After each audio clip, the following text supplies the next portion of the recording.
আসসালামু আলাইকুম রহমতুল্লাহ। আয়াতুল কুরসি নিয়ে তো এক একজন এক এক ধরনের তথ্য জানেন, বাট আমি আজকে আপনাকে যে তথ্যটি দিব এই তথ্যটি হয়তো বা এর আগে আপনি কখনো শোনেননি।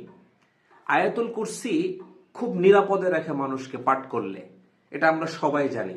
বাট ইবলিশ শয়তান নিজেই বলছে আয়াতুল কুরসি যখন কেউ পড়ে তখন আমি তাকে কোনোভাবে টাচ করতে পারি না, স্পর্শ করতে পারি না, কুমন্ত্রণা দিতে পারি না।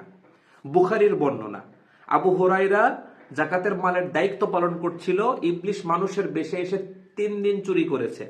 তৃতীয় দিন আবু হুরায়রার হাত থেকে, রাসূলের হাত থেকে বাঁচার জন্য আবু হুরায়রাকে আয়াতুল কুরসি শিখিয়ে দেয় এবং বলে এটা যদি কেউ রাতের বেলা পড়ে ঘুমিয়ে যায় সারা রাত আল্লাহ তাআলা নিযুক্তকারী তাকে রক্ষা করেন। সো রাতের অন্ধকারে বাহিরে চলাফেরা করার সময় এবং ঘুমানোর আগে অবশ্যই আয়াতুল কুরসি পড়ে তারপরে আপনার যাত্রা এবং ঘুমাবেন। দেখবেন এমন কোনো খারাপ শক্তি নাই যে আপনাকে স্পর্শ করবে। আমি না, ইবলিশ শয়তান নিজেই বলছে যে আমি পারি না, এটা কেউ পড়লে তার কাছে যেতে পারি না। সো আজকের পর থেকে আয়াতুল কুরসি পড়া ছাড়া আমরা আর কখনো ঘুমাবো না, কোনো কাজেও বের হবো না রাতের বেলা।